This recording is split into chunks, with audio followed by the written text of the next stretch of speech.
स्वागत अभिनंदन सम्मानित मंच पर आज इस मौके पर जोरदार तालियां आप सभी की होनी चाहिए। एक ऐसा वैचारिक मंच जो आज एक आह्वान के तौर पर होगा, आने वाला भविष्य किस रूप में बने और डेमोक्रेसी से लेकर मीडिया की भूमिका उस रूप में क्या होने वाली है, आज इस वैचारिक मंच के माध्यम से आप सभी जानेंगे। जैसा कि आप सभी जानते हैं कि हम सभी मिलकर आज एकत्रित हुए हैं इस बहुत ही सुंदर अवसर यानी कि पत्रिका कीनोट 2025 के मौके पर, जहां विचारों का संगम होगा और समय के साथ चलती पत्रकारिता एक बार फिर अपने मूल्यों के प्रतिबिंब को दिखाएगी। स्वागत है आप सभी का पत्रिका कीनोट 2025 में। जैसा कि आप सभी जानते हैं, एक ऐसा विचार जहां मंच, जहां शब्द सिर्फ लिखे या कहे नहीं जाते बल्कि जिए जाते हैं। जी हां, राजस्थान पत्रिका जिसका आरंभ श्रद्धेय कर्पूर चंद्र कुलिश जी ने एक सपने के रूप में किया था, आज अपनी निष्पक्ष दृढ़ता और संवेदनशील सोच के लिए विश्व भर में पहचाना जाता है। कुलिश जी का सिद्धांत था या एषु सत्येषु जागृति, अर्थात जो सोए हुए लोगों के बीच भी जागृत रहता है या हमेशा अपने पथ पर लोगों को रोशन और उनके पथ को रोशन करता है, ऐसे समूह ने हमेशा अपनी जीवन यात्रा में सत्यता और सामाजिक जिम्मेदारी को केंद्र में रखा और आज वही सोच इस मंच पर एक बार फिर जिंदा होती दिख रही है। जी हां, पत्रिका कीनोट 2025 केवल एक इवेंट नहीं बल्कि एक आह्वान है समाज के हर वर्ग, हर मानस और हर विचारक को एक साथ बैठकर वर्तमान और भविष्य पर चिंतन करने का। जी हां, यहां हम उन विचारों को सुनेंगे जो समय से परे हैं और उन दृष्टिकोण को समझेंगे जो देश के मंच पर नए आयाम ला रहे हैं। तो आइए शुरुआत करते हैं इस विचार यात्रा की, जहां पत्रकारिता, दर्शन और मानवता एक सूत्र में जुड़कर समाज को नए प्रेरणादायक दिशा प्रदान करेंगे। स्वागत है आप सभी का पत्रिका कीनोट 2025 में। एक बार जोरदार तालियां आप सभी की ओर से मिलनी चाहिए आज की सुबह की शुरुआत के लिए। सौभाग्य हमारा। और आइए सर्वप्रथम हमारी संस्कृति का शुरुआत करते हुए हम सभी सम्माननीय मंचासीन महानुभावों से अनुरोध करेंगे, आप सभी दीप प्रज्वलित कर आज के कार्यक्रम की विधिवत शुरुआत करेंगे। सर्वप्रथम हम सभी के बीच माननीय श्री अर्जुन राम मेघवाल जी, केंद्रीय कानून एवं न्याय मंत्री भारत सरकार। हम सभी के बीच हम सभी के परम श्रद्धेय श्री गुलाब कोठारी जी, प्रधान संपादक पत्रिका समूह। हम सभी के बीच आदरणीय श्री विनोद जी अग्रवाल, प्रसिद्ध उद्योगपति एवं समाज सेवी, एवं साथ ही साथ प्रोफेसर डॉक्टर सुरेश कुमार जैन जी, कुलगुरु बरकतुल्लाह यूनिवर्सिटी। जोरदार तालियों की, मीठी मीठी तालियों का साथ मिलता रहे।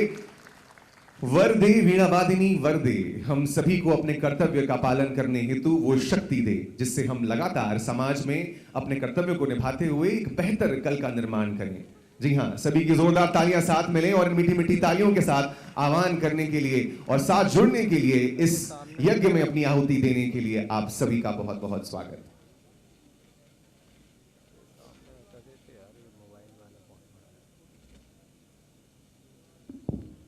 चेक 1। हेलो हेलो, कैमरा है सामने बिल्कुल।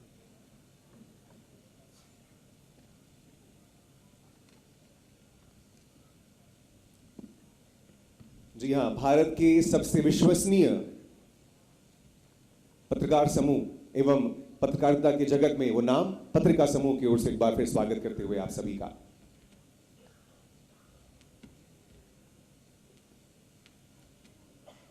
आइए आप सभी की सुंदर और इन शानदार तालियों के साथ इस मंच को हम तैयार करते हुए, एक ऐसा मंच जहां वैचारिक क्रांति होगी एक साथ। लोकतंत्र और मीडिया दोनों एक ऐसे शब्द हैं जो हमने अपने पाठ्यक्रम से, अपनी पुस्तकों में भी हमेशा पढ़ा है कि मीडिया चौथा स्तंभ है हमारे भारत की शक्ति का। उस चौथे स्तंभ को हमेशा सही स्वरूप में जागृत रखना हम सबकी ना केवल कर्तव्य होता है बल्कि डेमोक्रेसी में उसका कितना बड़ा रोल है, आज इस विचार पर हम सभी उन सभी वक्तव्यों को सुनेंगे। आइए अब स्वागत की बेला को शुरू करते हुए मैं सर्वप्रथम अनुरोध करूंगा हम सभी के बीच आदरणीय पंकज श्रीवास्तव जी, स्टेट एडिटर पत्रिका, आप आए एवं स्वागत करें आज के कार्यक्रम में हमारे सम्माननीय माननीय श्री अर्जुन राम मेघवाल जी, केंद्रीय मंत्री भारत सरकार, हम सभी के बीच हैं। आइए इस स्वागत का हिस्सा हम सभी बने। सर्वप्रथम पंकज श्रीवास्तव जी इस मौके पर स्वागत के लिए आगे बढ़ते हुए और आप सभी अपनी तालियों के माध्यम से इस स्वागत का हिस्सा बड़े दिल से, बड़े प्यार से एक साथ बन रहे हैं।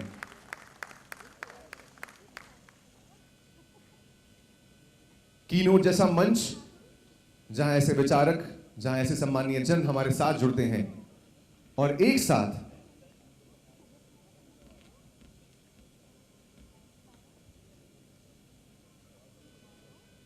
स्वागत इस मंच की ओर से, स्वागत झीलों की नगरी भोपाल में, स्वागत समस्त पत्रिका समूह की ओर से। जोरदार, कमजोर नहीं, जोरदार तालियां आप सभी की मिलनी चाहिए। धन्यवाद।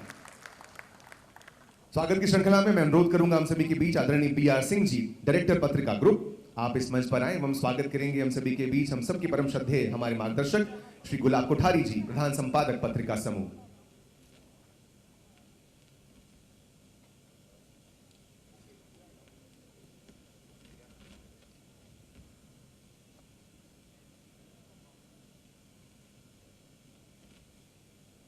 स्वागत हृदय की गहराइयों से इस मौके पर है, स्वागत इन सुंदर विचारों से है, स्वागत आपकी प्रेरणा का, स्वागत आपके हमारे साथ होने का।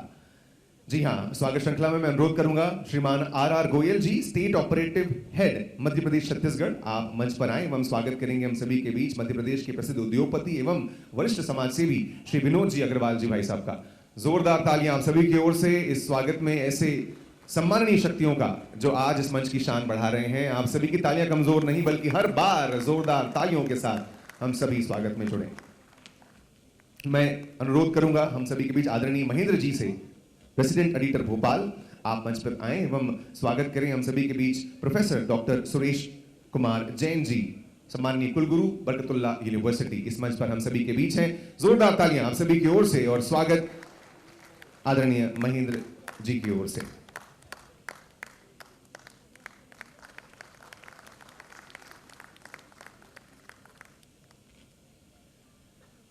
साथ ही साथ आज ये सौभाग्य है हमारा कि हम सभी के बीच आज हमारे साथ कोठारी परिवार की नई पीढ़ी के सदस्य के रूप में इस कार्यक्रम में मौजूद हैं। हम सभी के बीच गुलाब कोठारी जी की पुत्र वधू श्रीमती वृंदा कोठारी जी, महोदया बहुत बहुत स्वागत। साथ ही साथ उनके पौत्र श्री अगस्त्य कुलीश जी का भी बहुत बहुत अभिनंदन, स्वागत। जोरदार तालियां आप सभी की ओर से मिलनी चाहिए।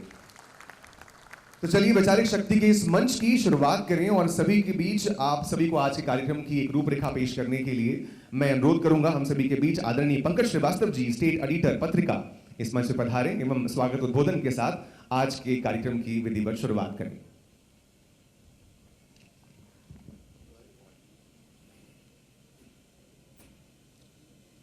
नमस्कार, बहुत बहुत अभिनंदन आप सभी महानुभावों का। आज हमारे इस पत्रिका कीनोट कार्यक्रम में आप सभी पधारे हैं।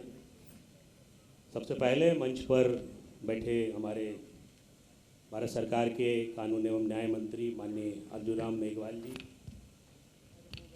इस कार्यक्रम के लिए विशेष रूप से जयपुर से पधारे पत्रिका के चेयरमैन साहब आदरणीय श्री गुलाब कोठारी जी, वरिष्ठ समाज सेवी एवं जाने माने उद्योगपति विनोद अग्रवाल जी, बरकतुल्लाह यूनिवर्सिटी के कुलगुरु श्री सुरेश कुमार जैन साहब, इस सदन में उपस्थित सभी आमंत्रित अतिथिगण और पत्रिका परिवार के सभी सदस्यों, खुशीलाल आयुर्वेदिक संस्था से पधारे सभी अतिथियों का मैं हार्दिक हार्दिक अभिनंदन करता हूं।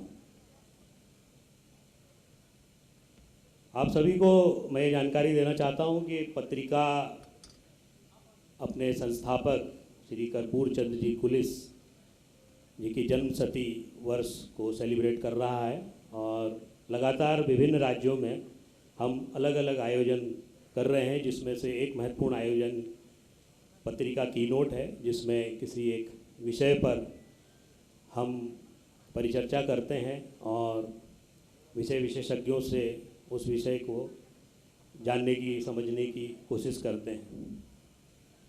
क्योंकि कार्यक्रम आदरणीय कुलिस जी से जुड़ा हुआ है तो विषय भी पत्रकारिता से जुड़े हुए रहते हैं। जैसे कि आप देख रहे हैं कि पीछे विषय लिखा हुआ है, लोकतंत्र और मीडिया पर आज इस सदन में हम चर्चा करेंगे। इससे पहले हम एक आयोजन इंदौर में कर चुके हैं, ये दूसरा आयोजन मध्य प्रदेश में भोपाल की धरती पर हो रहा है। लोकतंत्र और मीडिया के बारे में चर्चा क्यों? क्योंकि आज हम देखें तो मीडिया भी अनेक रूपों में हमारे सामने है और लोकतंत्र को लेकर के भी अनेक तरह के सवाल जो है उठने लगे हैं। विभिन्न माध्यमों से लोकतंत्र, लोकतांत्रिक प्रणाली, हमारे संविधान, यहाँ तक कि हमारे उन महापुरुषों के विषय में भी लोग अब टिप्पणियाँ करने से बाज नहीं आते जो महापुरुष अब हमारे साथ हैं भी नहीं। हम अपने अधिकारों के लिए तो लड़ने मरने को तैयार रहते हैं, मगर हम उनको भूल चुके हैं कर्तव्यों को, जिसका उल्लेख जो है संविधान निर्माताओं ने संविधान में किया। ऐसे ही मीडिया में देखें तो अभी सोशल मीडिया का ज़माना आ गया है, जानकारी का एक बड़ा विस्फोट हो चुका है, और जिसके हाथ में मोबाइल है वो पत्रकार की भूमिका में नज़र आता है। तो ये कितनी जानकारियाँ इनमें सही हैं, कितनी गलत हैं, इसको लेकर के बड़ी एक असमंजस की स्थिति बनी रहती है। और आप सभी जानते होंगे कि फेक न्यूज़ को लेकर के जितनी चर्चा अब होने लगी है उतनी पहले नहीं होती थी। इसलिए नहीं होती थी कि जो भी मीडिया के रूप में काम करते थे, खासतौर पे मैं प्रिंट मीडिया की बात करूँगा क्योंकि हम उसी मीडिया से आते हैं, तो एक भरोसा था। और भरोसा क्यों था?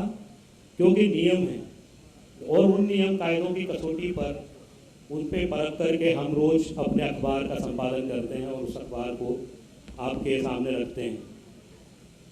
ये भरोसा क्यों? क्योंकि हम इस अखबार को आपके सामने रखने से पहले तमाम उन नियमों का पालन करते हैं जो कि हमें कहीं कोर्ट में खड़ा कर सकते हैं। ऐसा कुछ ना जाए जो कि कल किसी को मानहानिकारक लगे या गलत लगे। एक प्रिंटेड दस्तावेज के रूप में हम आप लोगों तक पहुंचते हैं, इसीलिए हमारा एक एक पत्रकार जो है अपनी भूमिका को पूरी तरह से, पूरी ईमानदारी से निभाता है। और क्योंकि कोर्ट की बात आ गई है तो यहाँ मैं आपको ये भी बताना चाहूँगा, क्योंकि लोकतंत्र भी हमारा विषय है आज का। छोटे छोटे से मुद्दे, छोटी छोटी समस्याएं, छोटी छोटी बातें कोर्ट के देहरी तक जा रही हैं। ऐसा क्यों हो रहा है? क्यों हमारा प्रशासन या हमारे तमाम विभागों से क्यों लोगों का भरोसा उठ रहा है और वो न्यायपालिका के दरवाजे खटखटा रहा है? इन्हीं सब विषयों पर आज हम चर्चा करेंगे और हमारे जितने महानुभाव जितने हमारे साथ मौजूद हैं उनसे हम इस पर जानकारी आज हासिल करेंगे और कुछ ऐसा लेकर के इस सदन से हम जाएंगे जिस पर हम चाहेंगे कि चर्चा होती रहे, चर्चा अनवरत रहे, और इस पर हम अपनी युवा पीढ़ी को कुछ चीज़ें ऐसी बता सकें जिससे हमारा आने वाला भारत भी उसी तरह का हो जैसी की कल्पना हमारे संविधान निर्माताओं ने की थी। पत्रिका के विषय में भी थोड़ा सा आपको जानकारी देना चाहता हूँ। राजस्थान पत्रिका 2008 में मध्य प्रदेश की धरती पर आया और पत्रकारिता के हमने कई नए नियम स्थापित किए। ये नियम थे पाठकों की आवाज़ को लेकर के, ये नियम थे जनता के मुद्दों से हमको भटकना नहीं है। कर्पूर चंद्र कुलिस जी ने जो नियम स्थापित किए उन्हें लेकर हम आगे बढ़े और आज हम इस मध्य प्रदेश में पत्रकारिता के लिए जाने जाते हैं। ऐसी पत्रकारिता के लिए जो जन समुदाय की बातों को सबसे अहम, सबसे आगे रखती है। कुछ मुद्दे आप लोगों ने अखबारों के माध्यम से सुने, उसमें हमने मोबाइल रेडिएशन के मामले पे आवाज़ उठाई, उन लोगों की दास्तान सामने लाए जो रेडिएशन के चक्कर में कहीं कैंसर या दूसरी बीमारियों से पीड़ित थे। सूदखोरी, चिटफंड के खिलाफ हमने आवाज़ बुलंद की। अवैध रूप से हो रहे ड्रग ट्रायल पर हमने बात की और उसको लेकर के कानून बने मध्य प्रदेश में। अवैध खनन, व्यापक घोटाला, ये बड़े चर्चित मामले रहे। सड़क परिवहन का भी हाल ही में हमने मुद्दा उठाया कि मध्य प्रदेश सरकार जिसे बंद कर चुकी थी तो आम आवाम के पास में कैसे उनका खुद का परिवहन हो। इस मुद्दे को हमने लगातार अखबार में प्रकाशित किया, एक अभियान बनाया और वो सफलता की हद तक जहाँ पहुँचा। अभी भी ये मुद्दा चल रहा है क्योंकि जब तक सड़कों पर बसें नहीं उतरेंगी तब तक हम जो है चैन की सांस नहीं लेंगे। साइबर जागरूकता को लेकर एक बड़ा विषय हम लोगों ने पिछले साल से शुरू किया, इसको लेकर के लगातार हम साइबर जागरूकता के लिए प्रयास कर रहे हैं और ये एक ऐसा विषय है जिसको लेकर के पुलिस प्रशासन ने तक हमें साधुवाद दिया कि आप लोगों ने ये विषय बहुत समय पे उठाया, क्योंकि बहुत से लोग इसके प्रति अनजान हैं और ठगे जा रहे हैं। अभी हमने आर्टिफिशियल इंटेलिजेंस को लेकर के भी बात की और हमने सरकार के सामने पक्ष रखा कि इसके कंट्रोल को लेकर के आपको नियम प्रतिपादित करने पड़ेंगे और ये हो रहा है। ये अच्छे मुद्दे जब और जनता के हित के मुद्दे हम जब उठाते हैं तो सरकारें भी उस पर काम करती हैं, उसमें साथ आती हैं और इसके लिए हम ऐसे मुद्दों पर काम करने के लिए हम सरकार का भी साधुवाद करते हैं। तो आज हम चर्चा करेंगे लोकतंत्र और मीडिया के विषय पर। ये विषय मैं इस सदन के सामने रखता हूँ। हमारा बस यही उद्देश्य है कि निगरानी तंत्र बेहतर हो और प्रशासन का तंत्र और बेहतर हो। ऐसे विषय पर हम चर्चा के लिए आज अपने वक्ताओं को यहाँ आमंत्रित किए हैं। बहुत बहुत धन्यवाद। बहुत बहुत धन्यवाद महोदय। एक बार आप सभी की शक्तिशाली तालियों के साथ, खास करके हमारी युवा शक्ति जो पीछे की ओर बैठी है, जो मानते हैं कि अब दिल से यूथ है, ताकतवर है, एक बार जोरदार तालियां आप सभी की मिलनी चाहिए मिलकर इस मंच की ओर से। साथियों, इस मंच से विचारों की धारा बहने को तैयार है और उस धारा में कोई अवरोध ना हो, इसलिए आप सभी से अनुरोध है अपने फोन्स को हम सभी साइलेंट मोड पे रखें और मिल करके हम सबसे पहले जो हमारी पहली वक्ता थी बेटी भावना लहरिया जी, वे किसी स्वास्थ्य कारणों की वजह से इस मंच का हिस्सा नहीं बन सकी हैं, लेकिन हम उनके अच्छे स्वास्थ्य की कामना करते हैं इस मंच की ओर से। और अब जिन्हें मैं इस मंच पर बुलाने जा रहा हूं, आप भारत के शिक्षा जगत के एक रोशन सितारा हैं। जी हाँ, प्रोफेसर डॉक्टर सुरेश कुमार जैन जी, बरकतुल्लाह विश्वविद्यालय भोपाल के कुलगुरु, एक गणित के प्राध्यापक से लेकर कुलपति तक का सफर इन्होंने इनोवेशन, रिसर्च और संस्कार युक्त शिक्षा के बल पर तय किया। उनका विश्वास है कि शिक्षा सिर्फ ज्ञान देने का माध्यम नहीं, बल्कि सोच और संस्कार को साकार करने का एक प्रयास है। उनके नेतृत्व में बीयू ने रिसर्च और एकेडमिक एक्सीलेंस के नए रिकॉर्ड्स बनाए हैं। आज हम सब बड़े गौरव से स्वागत करते हैं एक ऐसे दृष्टावान, एक ऐसे शिक्षाविद का जो अपने आप में एक वैचारिक क्रांति लेकर इस मंच पर हमारे साथ हैं। स्वागत करिए प्रोफेसर डॉक्टर सुरेश कुमार जैन जी का जबरदस्त शानदार तालियों के साथ। माननीय महोदय, बहुत बहुत स्वागत।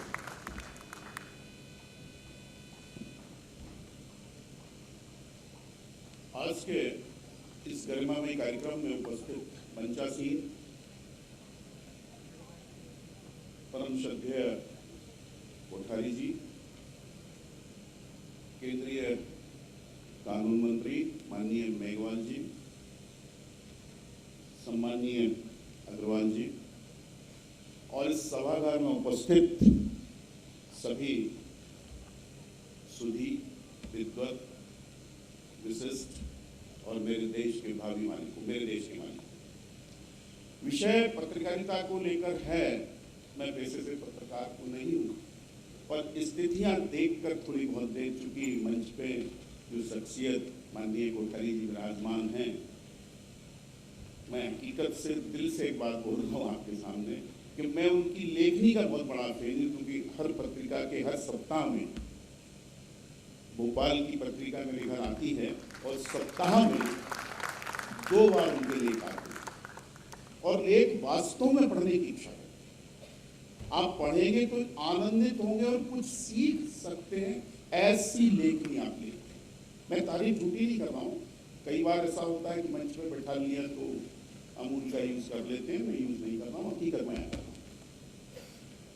मेरे यहाँ भी मैंने एक प्रोग्राम कराया था सर का 1 साल पहले, तो उसका जो आउटपुट आया, बच्चों ने बहुत उस चीज को सराहा कि भाई ऐसी पर्सनैलिटीज को और बुलाना चाहिए। इस बार हमारी कुछ मजबूरी रही कि ये प्रोग्राम यहाँ शिफ्ट हुआ, वरना बरकतुल्लाह में ही था ये प्रोग्राम।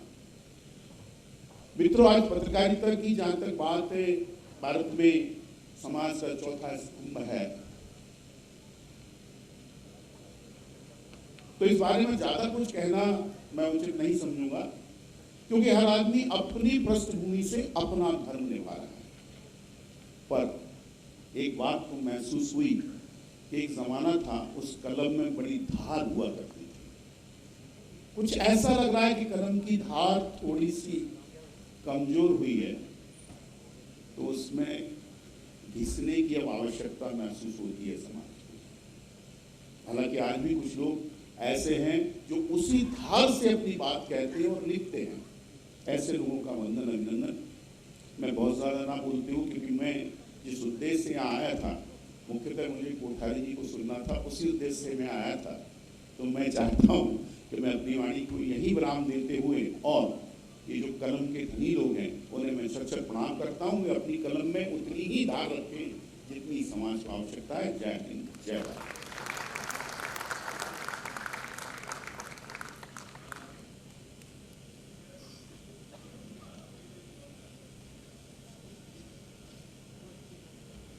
बहुत बहुत धन्यवाद महोदय। आपके विचारों के साथ साथ एक दिशा आज के सभी लोगों को इस मंच से मिलने वाली है। अब मैं जिन अगली शख्सियत से परिचय आप सभी का करवाऊं और उन्हें आमंत्रित करूं इस मौके पर, हम सभी के बीच एक ऐसे अतिथि हैं जिन्हें सफलता के साथ साथ संवेदनशीलता का एक आदर्श प्रतीक माना जाता है। जी हाँ, श्रीमान विनोद अग्रवाल जी, जिन्हें हारून रिच लिस्ट में मध्य प्रदेश के सबसे अमीर व्यक्ति के रूप में हम जानते हैं, लेकिन केवल धन के माध्यम से नहीं, आप दिल के माध्यम से भी उतने ही अमीर हैं। जी हाँ, आज आप जिस प्रकार से इंदौर से संबंध रखने वाले आप प्रख्यात उद्योगपति अग्रवाल कोल कंपनी के संस्थापक हैं, जो कि भारत की सबसे बड़ी कोल इंपोर्टिंग कंपनी के रूप में पहचानी जाती है। जी हाँ, आपने मात्र 15 साल की उम्र से संघर्ष शुरू करने वाले आदरणीय विनोद जी ने अपने ऊंचाइयों को केवल आर्थिक सीमाओं तक सीमित नहीं रखा, बल्कि साथ ही साथ आपने हमेशा समाज सेवा को भी अपनी पहचान बनाया है। एजुकेशन, हेल्थ, एंटरप्रेन्योरशिप जैसे क्षेत्रों में उनके योगदान ने अनेक जीवनों को रोशन किया है। जी हाँ, आज हम सम्मान के साथ स्वागत करते हैं एक ऐसे व्यक्ति का जिन्होंने व्यापार में सफलता और जीवन में उदारता को दोनों को सार्थक किया है। स्वागत है हम सभी के बीच आदरणीय श्रीमान विनोद अग्रवाल जी का, जोरदार, बहुत ही शानदार तालियों के साथ। नमस्कार। मंच पर आसीन माननीय मुख्य अतिथि मेघवाल जी, पत्रिका समूह के प्रधान संपादक गुलाब कोठारी जी, सुरेश कुमार जैन साहब, पत्रिका टीम, सदन में उपस्थित आदरणीय देवियों और सज्जनों, सबसे पहले मैं पत्रिका द्वारा आयोजित इस महत्वपूर्ण कार्यक्रम पत्रिका की नोट, लोकतंत्र और मीडिया, आज का विषय समय संगत है। एक ऐसी दुनिया जहां सूचना की गति बढ़ी है, वहीं लोकतांत्रिक संस्थाओं के लिए जवाबदेही और पारदर्शिता की मांग भी तेज हो गई है। पत्रिका के संस्थापक आदरणीय कर्पूर जी ने पत्रिका के जो उच्च नैतिक मानक और जन सेवा का दृष्टिकोण स्थापित किया, वह आज के इस संवाद का नैतिक आधार है।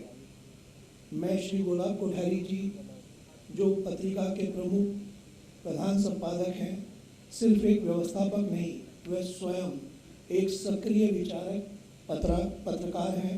वे परंपरा, संस्कृति, धर्म, आध्यात्म और सामाजिक मूल्यों पर बेबाकी से लिखते हैं। मुझे इन्हें सुनने का एक बार पहले मौका मिल चुका है। 7-8 साल पहले HSSF का एक प्रोग्राम इंदौर में हुआ था, उसमें आप अतिथि के रूप में आए थे। साथियों, पिछले दशकों में पत्रिका ने सिर्फ प्रिंट का काम नहीं किया, बल्कि डिजिटल, टीवी और सोशल प्लेटफॉर्म के जरिए भी आम आदमी की आवाज़ को सशक्त बनाया है। बदलते मीडिया परिदृश्य में पत्रिका ने भरोसे और गुमान की कड़ी बनाए रखी है। सरकारी नीतियों पर प्रश्न उठाने से लेकर सामाजिक जागरूकता तक का काम जारी रखा है। लोकतंत्र जनता का है, जनता के लिए है और जनता द्वारा है। यह उदाहरण हम याद दिलाता है कि लोकतंत्र में केवल संस्थाओं का नाम नहीं, बल्कि नागरिकों की सक्रिय भागीदारी, लोकतंत्र के 4 स्तंभ, विधायिका, कार्यपालिका, न्यायपालिका और मीडिया, एक दूसरे के संतुलन और नियंत्रण के लिए जरूरी है। हमारे समाज में कई पीढ़ियां रही है।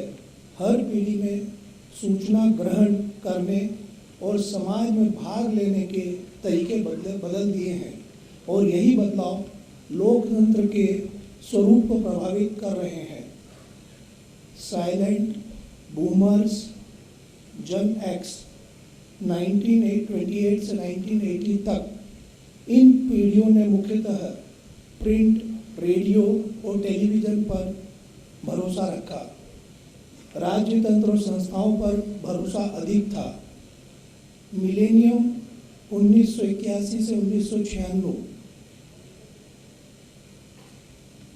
ये डिजिटल प्रारंभिक उपयोगकर्ता थे, ऑनलाइन और अभियान और ब्लॉगिंग पर सक्रिय रहे।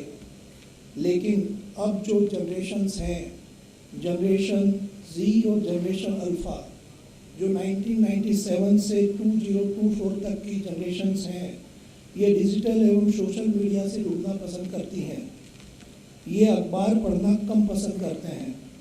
Apps, alert, short video, AI समर्थित चीज़ों पर ज़्यादा अपडेट रहते हैं और बिलीव करते हैं। पहले समाचार लोकल और देशव्यापी होते थे और उनके इफ़ेक्ट भी लोकल और देशव्यापी होते थे। लेकिन अब सोशल मीडिया के माध्यम से ये कुछ ही पल और क्षण में पूरी दुनिया में पहुंच जाते हैं और बहुत ही स्पेसिफिक पर्पस से स्पेसिफिक लोगों तक पहुंचते हैं और उसका इम्पैक्ट तुरंत हमको देखने में मिलता है और समझ में आता है। यह लोकतंत्र में नई चुनौतियां और अवसर लेकर आया है। आज की युवा पीढ़ियां, जेन जी और जनरेशन अल्फ़ा, पढ़ी लिखी है, तकनीकी प्रेमी है। कई बार उन्हें घर, परिवार, स्कूल, कॉलेज से पर्याप्त संस्कार, नसीहत और लक्ष्य निर्धारण का सही मार्गदर्शन नहीं मिल पाता है। वे अपने अधिकारों को समझ रहे हैं, पर अपने कर्तव्य और दीर्घकालीन लक्ष्यों को उनकी स्पष्टता से नहीं पहचान पा रहे हैं। साथ ही एआई और डिजिटल टूल्स में एक्सपर्ट्स होने के बावजूद उनकी योग्यताओं के अनुसार नौकरियां और रोजगार उन्हें नहीं मिल पा रहे हैं। जो करंट जो कुछ घटनाएं जेन जी के कारण हुई हैं, चाहे वो स्पेन में हुई हो, नेपाल में हुई हो, फ्रांस में हुई हो, अफ्रीका में हुई हो, ये युवाओं की सक्रियता ने साबित किया है कि ऊर्जा और आक्रोश मौजूद है, पर अक्सर दिशा, योजना और ठोस लक्ष्य न होने के कारण अपेक्षित परिणाम नहीं आते हैं। ऐसे आंदोलन जब बिना स्पष्ट लक्ष्य, योजना और जिम्मेदार नेतृत्व के होते हैं तो वे नियम, व्यवस्था और प्रशासन को बाधित करते हैं, अर्थव्यवस्था पर नकारात्मक असर डालते हैं और आम जनता का जीवन कठिन बना देते हैं। इनके चलते सरकार की कार्यक्षमता प्रभावित होती है और जनता का संस्थाओं पर भरोसा घटता है, जिससे लोकतंत्र की स्थिरता कमजोर पड़ती है।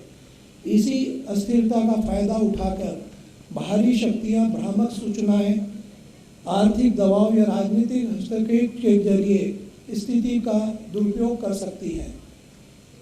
युवा और देश का भविष्य सीधे सीधे हमारे लोकतंत्र और मीडिया की जिम्मेदारी से जुड़ा हुआ है। भारत आज की तारीख में दुनिया की चौथी सबसे बड़ी अर्थव्यवस्था है और वो तीसरी अर्थव्यवस्था बनने की तरफ अग्रसर है। इस लक्ष्य को हासिल करने के लिए सबसे बड़ी हमारी ताकत हमारी जनसंख्या है और उस जनसंख्या में भी जो 65% यूथ है वो हमारी सबसे बड़ी ताकत है। पर जब हम उन्हें घर, परिवार, स्कूल, कॉलेज और समाज से सही दिशा, मूल्य और व्यवहारिक प्रशिक्षण नहीं मिलेगा, तब यह शक्ति सही दिशा में नहीं लगेगी।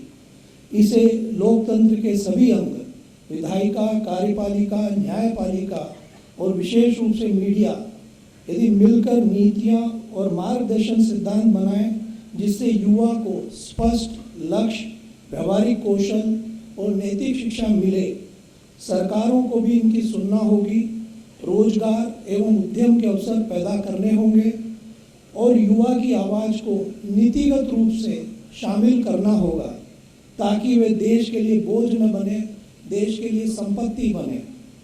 यदि हम उन्हें नैतिक शिक्षा, लोकतांत्रिक संस्कार और आलोचनात्मक सीख सिखाएं और युवाओं को यह समझना होगा कि देश प्रथम है और सार्वजनिक संपत्ति हमारी अपनी है और उसकी रक्षा करना हमारा प्रथम कर्तव्य है, और मीडिया उन्हें सटीक जानकारी अवसर और मंच दे तो वही युवा हमारे राष्ट्र के सच्चे परिवर्तनकर्ता बनेंगे। मीडिया, सरकार और शैक्षणिक संस्थाएं एवं परिवारों का यह कर्तव्य है कि वो युवाओं को केवल शोर नहीं, स्पष्ट दिशा दें। आज का युग चुनौतीपूर्ण है पर अवसरों से भरा भी है। लोकतंत्र की रक्षा, उनके संवर्धन में मीडिया की भूमिका अनिवार्य है। वह संचारी शक्ति है जो जनता और संस्थाओं के मध्य भरोसा बनाए रखती है। आइए हम सब मिलकर एक ऐसे मीडिया परिवेश का निर्माण करें जहां सत्य, पारदर्शिता और जिम्मेदारी सर्वोपरि हो। हमारी आने वाली पीढ़ियां, युवाएं ज्ञान संपन्न और संस्कारी होकर हम सब मिलकर उस लोकतंत्र को मजबूत बनाएं। भारत जो कभी सोने की चिड़िया थी, आज फिर उसी मार्ग पर अग्रसर है और हम उसे मिलकर पुनः सोने की चिड़िया बनाना चाहते हैं। जब नागरिक सजग हो और लोकतंत्र सशक्त हो तो राष्ट्र संबंधी के शिखर को छूता है। मैं पत्रिका का हृदय से आभार व्यक्त करता हूं, जिन्होंने मुझे आज अपने विचार यहाँ रखने का मौका दिया।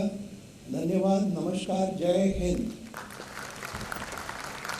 बहुत बहुत धन्यवाद महोदय। वास्तव में आज ये मंच सौभाग्यशाली हम सभी महसूस कर रहे हैं कि आप सभी शख्सियतें एक साथ इस मंच पर हैं और ये मंच हमें सभी के वक्तव्य के बाद ये मौका देगा कि आप भी अपने सीधे सवाल हमारे मंचासीन महानुभावों से पूछ सकेंगे। लेकिन इस विचार क्रांति में मेरा सौभाग्य है एक ऐसी शख्सियत को बुलाने का जो अपने आप में एक चिंतन यात्री है। आप न केवल एक साहित्यकार बल्कि मूल्यों के प्रतीक के रूप में जाने जाते हैं। जी हाँ, अब मंच पर आमंत्रण है हमारे बीच उस शख्सियत का जिनका लेख केवल अक्षरों का समूह नहीं बल्कि सोच और संवेदना का प्रवाह है। आप पत्रिका समूह के प्रधान संपादक श्रीमान गुलाब कोठारी जी ने न केवल पत्रकारिता को समाचार तक सीमित रखा बल्कि उसे आध्यात्मिक और दार्शनिक दिशा दी। उनका चिंतन भारत की मूल्यों और सत्य संस्कृति के नए दृष्टिकोण से समझता है और उनको समझाता भी है। जन जन से जुड़ना आपका हमेशा से लक्ष्य रहा है और आपने के द्वारा लिखे गए ग्रंथ यानी कि मैं ही राधा मैं ही कृष्णा ने उन्हें भारतीय ज्ञानपीठ के मूर्ति देवी पुरस्कार से अलंकृत किया, जबकि बॉडी माइंड इंटेलेक्ट पर उनके अनुसंधान ने उन्हें नीदरलैंड से डी.लिट की उपाधि दिलाई। उनकी लिखावट केवल शब्दों तक नहीं बल्कि पाठकों के हृदय से सीधा जुड़ती है। तो आइए हम सब मिलकर आपकी जोरदार तालियों के साथ मिलकर के स्वागत करें हम सभी के श्रद्धेय श्रीमान गुलाब कोठारी जी भाई साहब का।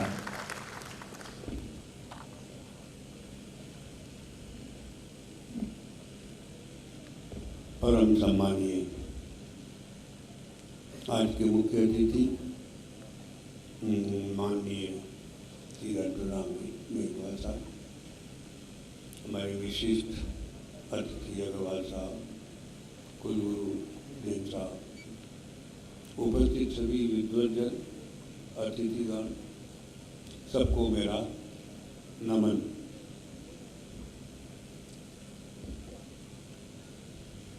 मैं एक समाज के लिए ही बैठा हूँ यहाँ, तो भाषण नहीं देना, कृतज्ञता निवेदन इतना सही है कि हम इसको जीवन में आए हुए परिवर्तन के परिपेक्ष में अपने साथ जोड़ने का एक प्रयास करें तो हम अपनी अपनी भूमिका इस देश के लिए निभा पाएंगे। लोकतंत्र भी बहुत बड़ा सब्जेक्ट है और मीडिया भी बड़ा सब्जेक्ट है। मीडिया भी माध्यम है, सही पूछे तो संवाद आज का नहीं, हजारों हजारों साल से संवाद समाज में रहा है। समाज, हर समाज का जो विकास है उसका आधार भी संवाद है। कहीं रामायण, महाभारत, गीता, ये सब भी तो मीडिया ही है। और क्या है, आप कोई भी नाम लो, बाइबल का नाम लो, कुरान का नाम, ये सब मीडिया है। पर ये वो मीडिया है जिसकी कोई उम्र नहीं है, शाश्वत मीडिया है। आज जो मीडिया है वो नश्वर मीडिया है। कल क्या पढ़ा था मुझे आज याद नहीं है, यही बस अंतर है। अगर आज का मीडिया भी उस धरातल को छूने लग जाएगा, अपने शाश्वत स्वरूप की तरफ गंभीर हो जाएगा, तो नए समाज का निर्माण कर पाएगा, जो आज नहीं कर पा। क्यों? मीडिया कोई अकेली इकाई नहीं है। मीडिया के भी कई अंग हैं, हमारे शरीर के भी कई अंग हैं। मेरा शरीर है, मन है, बुद्धि है, आत्मा है। तो मीडिया का भी कोई मालिक होगा, मीडिया का भी कोई स्वरूप होगा, मीडिया में भी कोई पत्रकार होगा जो मीडिया को तैयार कर रहा है, मीडिया का भी कोई पाठक होगा। ये सब हम उस तरह से देखेंगे तो मुझे लगता है जैसे हमारे लोकतंत्र के भी 3 पाए हैं, विधायिका है, कार्यपालिका है, न्यायपालिका है। अब हमने जबरदस्ती अपना हाथ और डाल दी, चौथा पाया बन गए। चौथा पाया नहीं है पत्रकार, ये आप और बात लिख लेना। पत्रकार सेतु है तीनों पायों के और जनता के बीच में। अगर पत्रकार ये कहता है कि मैं चौथा पाया हूँ, इसका एक ही अर्थ है कि वो सरकार के साथ मिल गया और जनता का साथ छोड़ दिया, बस, और कोई अर्थ नहीं है। इसलिए मैं नई पीढ़ी के साथ बहुत नज़दीक से जुड़ना चाहता हूँ। बात करने का मेरा मूल ध्येय नई पीढ़ी को जोड़ना है, क्योंकि भविष्य आपके कंधों पे है। हमारा जो इनिंग करीब करीब बाहर बैठ के देखने वाले हो गए हम, और सारा भार जो अभी देश का आने वाला जो निर्माण, देश का स्वरूप जो निर्माण बनेगा देश का, वो आप बनाएंगे। लेकिन आपको इस मीडिया को और इस लोकतंत्र को भी स्वतंत्र रूप से देखने का अभ्यास करना चाहिए। ये मेरा एक ही निवेदन है। क्यों? क्योंकि आज सारी शिक्षा का एक ही लक्ष्य हो गया, कैरियर। हर आदमी अपने कैरियर की चिंता के लिए पढ़ाई में लगा हुआ है या लगी हुई है, तो उसको दूसरों की चिंता नहीं हो पाती। मेरी ये एक चिंता जरूर रहे कि मुझे इस माँ का कर्ज चुकाना है, और ये जब तक नहीं होगा, जब तक हम खुद अपने मन में स्वतंत्र चिंतक नहीं बनेंगे। अपने स्वरूप को समझना जरूरी है। वो इस शिक्षा ने मुझे बहुत दूर कर दिया। भारतीय ज्ञान ये कहता है कि हम शरीर नहीं है, आत्मा है। शिक्षा कहती है हम शरीर है, पढ़ाई कहती है हम शरीर है। मुझे सुविधा चाहिए, आराम चाहिए, भोग चाहिए, किसके लिए चाहिए? शरीर के लिए। और शास्त्र कहते मैं शरीर हुई नहीं, मैं एक आत्मा हूँ। ये सब चीज़ें आत्मा की जरूरत ही नहीं है। जो को मिला के देखें हम, तब मुझे लगेगा कि हम कहाँ जा रहे हैं। एक कागज पे लिखना, मुझे क्यों जीना है, कहाँ पहुँचना है, क्या बनना है और क्यों। उसके बिना आपको कभी पता नहीं लगेगा कि आप कहाँ जा रहे हो, क्यों जा रहे हो, कहाँ पहुँचोगे। जो आज हालात हो रहे हैं उनको हम देखें, वही आपके हालात होने वाले हैं। जो विश्व के हालात हैं हम उनसे बाहर नहीं हैं। बहुत मुश्किल काम हो गया आज, तो स्थिति ऐसी है, बहुत सी चीज़ें हमारे नियंत्रण में। कागजों में तो सब बहुत अच्छा हो रहा है, सड़क पे देखो क्या हो रहा है, देखिए क्या आपस में इंसानों के साथ व्यवहार हो रहा है, उनको भी हम देखें। कहाँ से आया ये? इसी शिक्षा से आया, क्योंकि आत्मा से जुड़ा हुआ, शिक्षा जुड़ी हुई नहीं है। आत्मा से कोई लेना देना नहीं शिक्षा का। तो हम एक निर्जीव शरीर को चेतना के साथ जोड़ने का प्रयास कर रहे हैं। शरीर निर्जीव है, चेतना नहीं है इसमें। और पत्रकार संवाद का काम करता है। एक ही तो काम है मीडिया का, संवाद। इस बात को आप बहुत मन से समझ लेना। समाज में कर रहा हूँ, आपसे कर रहा हूँ, दो ही तो लोग हैं, एक समाज देने वाला, एक समाज लेने वाला। कौन है? शरीर चेतन नहीं है, शरीर को बोलना नहीं आता, सुनना नहीं आता, तो समाज कौन कर रहा है? बुद्धि। बुद्धि की चेतन नहीं है, जड़ है। शरीर की तरह बुद्धि भी जड़ है, मन भी जड़ है। ये तीनों जड़ है, मेरे साधन है जीवन के। मैं कौन हूँ? मैं आत्मा हूँ। मैं बात कर रहा हूँ तो कौन? मेरी आत्मा बात कर रही है। किससे? आपकी आत्मा से। आपका शरीर नहीं सुन सकता, आपकी बुद्धि नहीं सुन सकती, आपका मन नहीं सुन सकता। देखिए ये यहाँ पत्रकार मीडिया जो बातें कर रहे हैं ना, यहाँ उसका स्वरूप उसका प्रभाव समझ में आएगा, उसकी भूमिका समझ में आएगी, नहीं समझ में नहीं आएगी। आप दिमाग से बात करके देखें,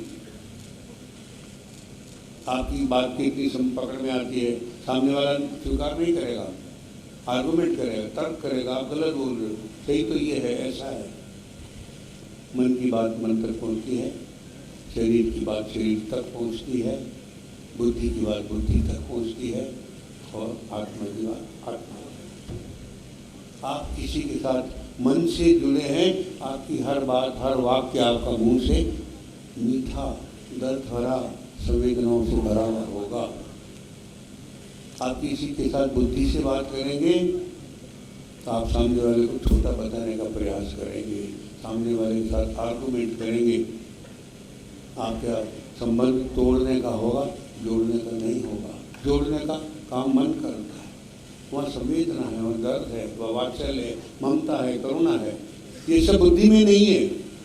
तो जितने बुद्धिमान लोग हैं वो सब अकेले जिएंगे, उनके साथ दुख सुख में साथ देने वाला कोई मिलेगा भी नहीं, और वो भी किसी का दुख सुख में साथ नहीं दे रहे। ये आज की शिक्षा, ये आज के मीडिया का स्वरूप, और ये आज के लोकतंत्र का स्वरूप पिछले 70 सालों में बना है। इसलिए ये बात कहना चाहता हूँ मैं आपको।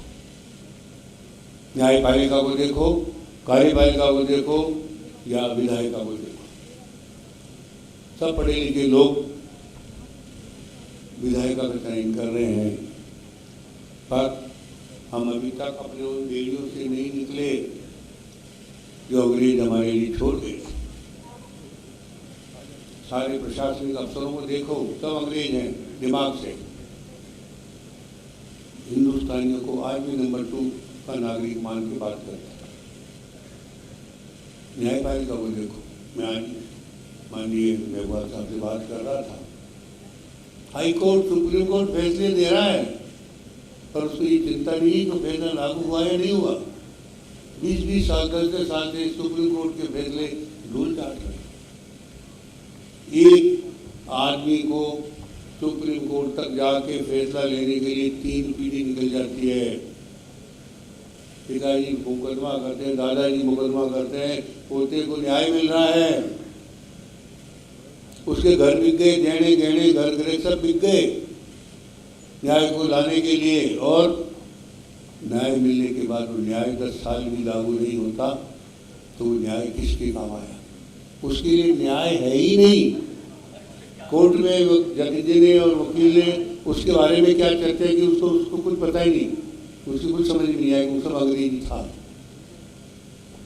कार्यपालिका की भी की स्थिति हो गई है। विधायिका को हम देखें तो आज जितने भी जनप्रतिनिधि सदन में आते हैं, किसी भी सदन में, वो सत्ता का हिस्सा है। हमको तो दिखाई नहीं दे रहा। हम लोकसभा राज्यसभा को भी देखें तो कितने टुकड़े में वो सदन बट गया। क्या सारे प्रतिनिधि एक लक्ष्य को लेकर वहाँ काम करते दिख रहे हैं कि मुझे देश के लिए काम करना है? कोई नहीं करता। क्यों हुआ? इसको समझना पड़ेगा। तो उसका नुकसान क्या हुआ? अब वो जनप्रतिनिधि हुआ। अब मंत्रिमंडलों को देखो तो आधे लोग तो शायद अपने क्षेत्र को नहीं समझते होंगे कि मेरे मध्य प्रदेश का, राजस्थान का, इंडिया भारत का मेरे विभाग की स्थिति क्या है, वो समझ नहीं पाते होंगे। तो हमने सत्ता किसके हाथ में सौंपी?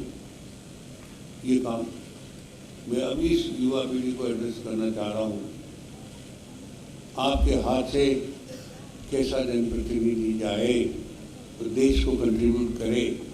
आज देश करवट बदल रहा है, आंखें खुलने लगी हैं जो नहीं खुलनी थी। 70 साल 80 साल हमने क्या किया उसको देखें।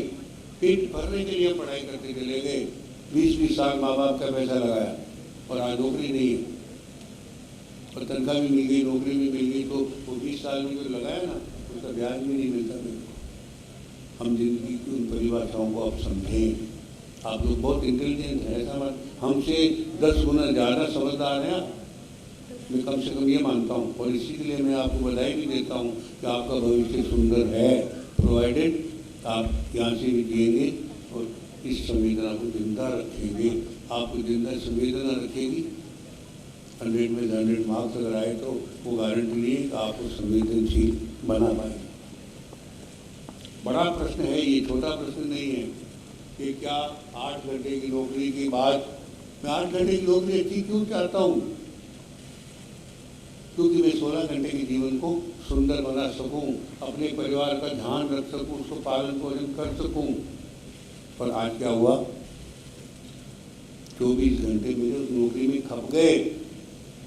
इसको समझना है आप लोगों को, अगर समझना है तो।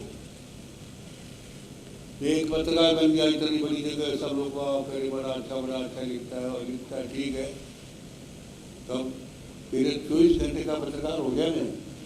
8 घंटे का रहना चाहिए मुझे, 16 घंटे मुझे गुलाब कोठारी की तरह जीना चाहिए, और 16 घंटे गायब हो गए। ये जब आप ये मीडिया की और लोकतंत्र की बात करेंगे तो मूल बात पकड़ में यहाँ आएगी।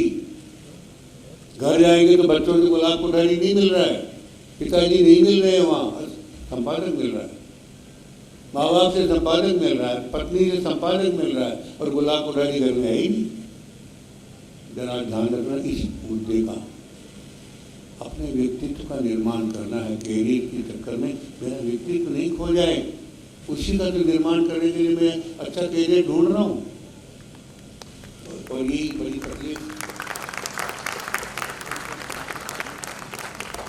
तकलीफ आज शिक्षा की सबसे बड़ा मेरा नासूर बना।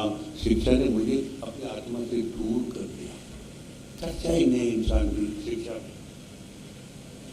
कौन सा विज्ञान मैंने सीख लिया शिक्षा में आके कि मैं अपने आप से दूर हो गया, अपना भूल गया खुद को कि मैं शरीर नहीं हूँ। जिस देश को हम गुरु मानते थे, विश्व गुरु कहते थे, वो आज नकल करने में पड़ गया दूसरों की में, और अपना भूल गया। कैसे हो सकता है? आपको वापस इस देश को जिंदा करना है। ये आपको आज संकल्प करके यहाँ से उठना चाहिए कि मैं हिंदुस्तानी हूँ, इंसान हूँ, इंसान के लिए जीऊँगा, इंसान की तरह से जीऊँगा। ये मेरा पहला काम होगा। मैं रोबोट नहीं हो सकता, मैं अपने लिए दूसरे का नुकसान नहीं कर सकता। ये मेरी संवेदना का पहला धर्म है। और अगर मैं अपने हित के लिए दूसरे का नुकसान करूंगा तो मैं उसको, वही तो असुर है इस देश में। सोने की लंका किसकी इस देश में बनी? जो असुर था। मुझे असुर नहीं बनना, मुझे सोने की लंका नहीं चाहिए। मुझे संवेदना चाहिए। शबरी के जाऊँगा तो मुझे शबरी के बोल भी खाने हैं, विद्युत में जाऊँगा तो केले के छिलके भी खाने हैं। दोनों चीज़ों को मुझे याद रखना चाहिए। वो मेरी गरिमा है, वो मेरी आत्मा की बड़ी शक्ति बढ़ेगी। राजस्थान पत्रिका आज भी अगर जाना जा रहा है, आपने कहा अभी कि विश्वास की हर कसौटी में खड़ा है, जनहित के काम कर रहा है। आपके भोपाल तालाब, भोपाल के बड़े तालाब की अमृतम जलों में 1.5 लाख लोगों ने, आप ही लोगों ने खुदाई करी। सवाल ये है कि मेरा लक्ष्य क्या है। एक ही लाइन में मीडिया को समझना है तो एक ही लाइन में मैं समझा देना चाहता हूँ आपको। मैंने भी आपसे कहा, संवाद आत्मा का सब्जेक्ट है, दिमाग का नहीं है, शरीर का नहीं है, मन का नहीं है। अगर मैं मन से बोलूँगा तो आप मन से सुनेंगे, दिमाग से बोलूँगा तो नहीं सुनेंगे, बल्कि 10 उंगलियाँ और उठा देंगे। राजस्थान पत्रिका भी एक ही लक्ष्य लेकर, पिताजी का जन्मशती मना रहे हैं तो क्यों मना रहे हैं? उन्हीं के सिद्धांतों को याद कर करके फिर जनता तक पहुंचाने का एक प्रयास कर रहे हैं। प्रयास तो 12 में नहीं कर रहे हैं। शायद देश में मैं आपको शर्त से कहूँ, एक ही अखबार होगा जो पत्रकारिता के साथ साथ भारतीय संस्कृति को पूरे 12 महीने जीवित रखता है और घर घर पहुँचाता है। आप मध्य प्रदेश में बैठे हैं, आप राजस्थान, मध्य प्रदेश, छत्तीसगढ़ कहीं भी देख लें, जब भी किसी सरकार ने जनहित के खिलाफ बड़े काम किए तो शायद एक अकेला एक अखबार था राजस्थान पत्रिका जिसने सरकारों से संघर्ष किया है। आज भी आपके व्यापम वाला केस मेरे ख्याल से सबको मालूम होगा क्या था, और राजस्थान सरकार से अगर लड़ाई की और इतने लोगों को जेल हुई तो वो कहाँ से शुरू हुई थी। राजस्थान में अगर काले कानून के खिलाफ लड़ाई हुई वसुंधरा सरकार में और सरकार को घुटने टेकने पड़े तो वो किसने लड़ाई शुरू करी थी?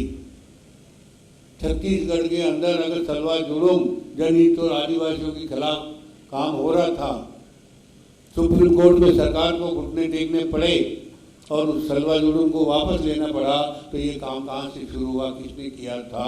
तो मैं आपको एक नहीं दर्जनों ऐसे केस दिखाऊं जब जनहित के लिए हमने हर सरकार से लड़ाई लड़ी, हमने विज्ञापन छोड़े, पता नहीं और क्या क्या भी हम पे गुजरी होगी, लेकिन हमने समझौता नहीं किया। ये मैं आप सबसे भी अब ये उम्मीद करूँगा कि आप सब अपनी अपनी कमर कसें, सिद्धांत एक जीवन का खुद अपना तय करें। हमारे पाठक भगवान है, जैसे हर दुकानदार के लिए ग्राहक भगवान होता है, पाठक मेरा ग्राहक भी है, इसलिए वो भगवान है, उसको राजी करना मेरा एकमात्र लक्ष्य है अखबार चलाने का। आप ये मान लेना, मेरा कोई लक्ष्य नहीं है। सरकार की नाराजगी मोल ले लेते हैं, सहन भी कर लेते हैं।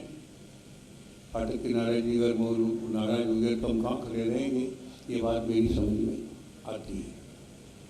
पर आप इस बात को ये देखना कि हम अपने उस ईश्वर को राजी रखने के लिए क्या क्या करते हैं, तब आपको एक मीडिया की भूमिका का भीतर का आत्मा का स्वरूप दिखेगा। हम आत्मा का अखबार चला रहे हैं, हम अखबार या पत्रकारिता का वेद लिख रहे हैं, इतिहास लिख रहे हैं, जिसके अंदर इंसान है, संवेदना है, संवाद की गहराइयाँ है। तो सुबह अगर आप देख रहे जो अब नियमित पढ़ने लगे पत्रिका, अगर उनके घर पत्रिका 15 मिनट 20 मिनट लेट पहुंचती है तो आप देखना घर के बाहर वो दरवाजे के बाहर चलता हुआ दिखाई देगा। अखबार नहीं आया, कहाँ ले गया अखबार, ग्राहक वापस नहीं पहुँचा। आप देखना कितना बेताबी उसको हो रही होती है। मैं तो आपको दर्जनों उदाहरण दिखा दूँ, पर ये बेताबी हो रही है, उसको समझना है कि वो बेताबी क्या है, वो क्या छूट रहा है उसके यहाँ से। वो तो चाय नहीं दे रहा है, तो मैंने कहा सवेरे की उसकी दिनचर्या शुरू नहीं हो रही।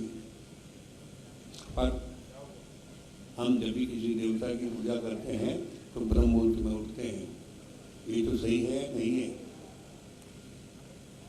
ब्रह्म मुहूर्त में हमारा हॉकर आपके घर जा रहा है, आपका दरवाजा खटखटा रहा है, जागो, मैं आ गया, आपको राजी करने के लिए आया, प्रसन्न करने के लिए आया हूँ, कि पूजा की थाली लेके आया हूँ, जो कुछ इसमें रखा हुआ है, भरा हुआ है, यही पत्रम पुष्पम आपको राजी करने के लिए मैं तैयार करके लाया हूँ। समझना इस बात को, पूरा का पूरा पत्रकार स्टाफ सारे लोग मिलके उस पूजा की थाली को तैयार करते हैं। कोई भी फूल, उसके अंदर कोई पत्ता, कोई खराब नहीं हो सकता, कोई खबर गलत नहीं हो सकती, पैसा देके छपी हुई नहीं हो सकती, मर्जी से लिखी हुई नहीं हो सकती। राजस्थान के हाईकोर्ट को तो मैं जानता हूँ, पत्रिका में छपी हुई खबर को रिट मान के सरकार को नोटिस देते हैं, ये खबर गलत हो नहीं सकती अगर पत्रिका में छपी है तो। ये मेरे ईश्वर को राजी करने का सबसे बड़ा प्रयास है। पर मैं इसी को मीडिया कहता हूँ। मीडिया तो माध्यम है, मीडिया शब्द जो है वो भी निर्जीव है। मीडिया को जीवंत तो पत्रकार बनाता है। वो क्या सोचकर पत्रकार बना है जो उसमें लिख रहा है, क्या वो भी पैसे कमाने के लिए आया है, पेट भरने के लिए आया है, या उसके मन में भी कोई समाज को कुछ लौटाने का भाव है। पत्रकार का मालिक का भाव क्या, अखबार चलाने के पीछे कई चीज़ों को समझना पड़ता है।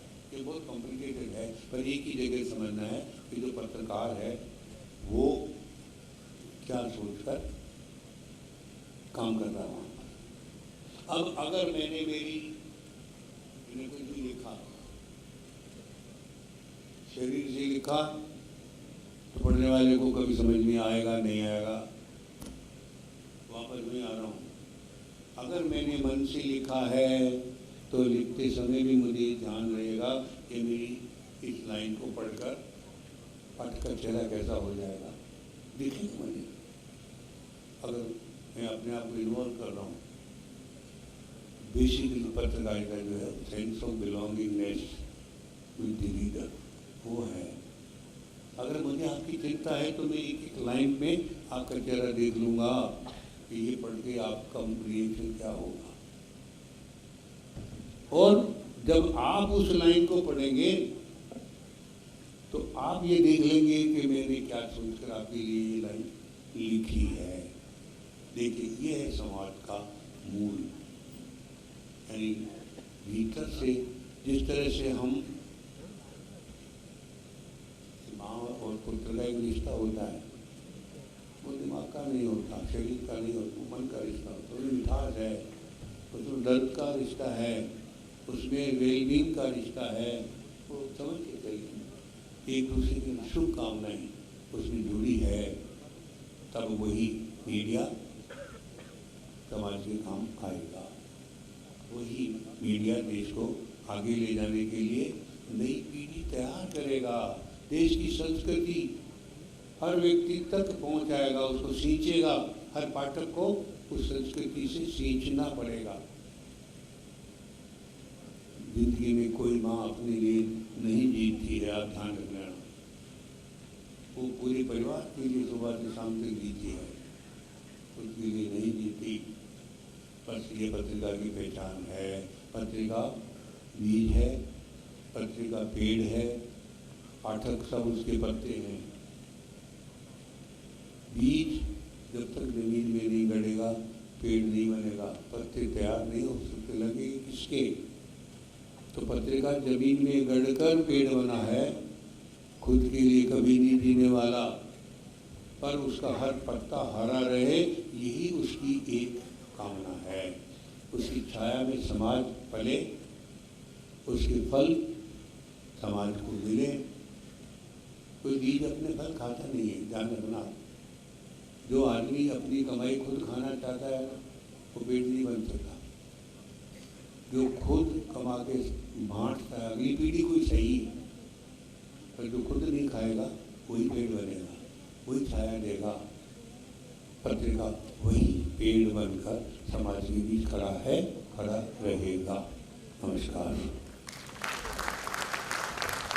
बहुत ही सुंदर विचार जो कि मन से निकलकर मन तक पहुंचे हैं, और वास्तव में ये विचार हम सभी को समझने चाहिए कि स्वरूप में अगर हम भी कभी मन से अगर कोई भी काम करने के लिए सोचेंगे तो कभी भी आप गलत मार्ग की ओर आगे नहीं बढ़ेंगे। यही सोच के साथ पत्रिका हमेशा आगे बढ़ा है। एक बार जोरदार तालियां बनती हम सभी के बीच हमारे सम्माननीय प्रधान संपादक महोदय के लिए।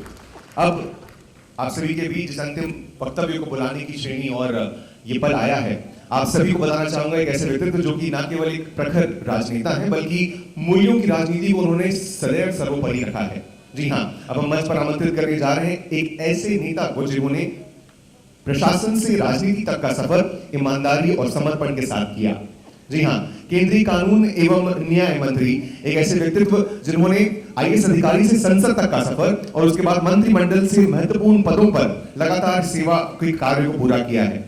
टैक्सेशन के सफल क्रियान्वयन से लेकर के न्याय व्यवस्था के आधुनिकीकरण तक उन्होंने भारत को एक नई नीति और सहजता की दिशा दी है। जी हाँ, जिन्होंने हमेशा कहा है कि नीति, नैतिकता और मूल्य ही सच्ची राजनीति का स्तंभ है। स्वागत के लिए हम सभी के बीच परम आदरणीय श्रीमान अर्जुन राम मेघवाल जी का।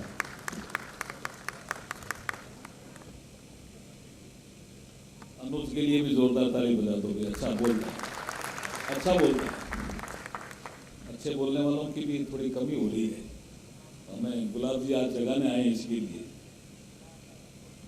आज का बहुत ही शानदार कार्यक्रम है। थीम तो लोकतंत्र और मीडिया उस पर है, और अभी आदरणीय गुलाब जी ने जो हमें मार्गदर्शन दिया है उस पर भी कुछ चर्चा करूंगा। आज के प्रोग्राम में हमें मंच पर आसीन होकर के जो ऊर्जा दे रहे हैं, ऐसे हमारे परम श्रद्धेय आदरणीय गुलाब कोठारी जी, पत्रिका समूह के माननीय एडिटर इन चीफ, हमारे इंदौर के निवासी और एक समाज सेवी हमारे विनोद जी अग्रवाल साहब। ये बताया गया कि कोयले के व्यापारी हैं, लेकिन बहुत शानदार व्यापारी है, व्यक्तित्व बहुत शानदार है। इन्होंने अपना व्यक्तित्व भी शानदार दिया। जोरदार ताली इनके लिए भी आप बजा सकते हो। और हमारे vice chancellor Barkatullah university Bhopal के हमारे डॉक्टर सुरेश कुमार जैन साहब, इन्होंने गागर में सागर भरा, तो गागर में सागर भरने वालों के लिए भी थोड़ी तालियां बजा दीजिए भाई। अब मैं थोड़ा लंबा बोलना है या थोड़ा कम बोलना है? आप देखो उधर जो मोबाइल देख रहे हैं वो उनको पूछ रहा हूँ, लास्ट में तो मोबाइल देख रहे हैं, मुझे कितना बोलना है? 15 मिनट 20 मिनट कितना बोलना है? हाँ हाँ, वो तो लास्ट में बैठी है ना लड़की, वो बात भी कर रही थी, अभी भी कर रही है। कितना बोलना है मुझे? 15 मिनट बोलना है, 20 मिनट बोलना है? अभी मुझे सुनना है आपको, मुझे सुनना, मुझे, हाँ आपको सुनना है। आप सब सुनोगे मुझे क्या? 15-20 मिनट तो सुनोगे? ठीक है। मैं माननीय गुलाब जी ने जो विषय रखा उसको थोड़ा आगे बढ़ाता हूँ, फिर ये लोकतंत्र और उसी में आ जाएगा मीडिया। हमारे सबके पास शरीर है या नहीं? अभी बताओ, है। इस शरीर में 5 ज्ञानेंद्रियां हैं। हमारे महापुरुषों ने उनको ज्ञानेंद्रियां क्यों कहा?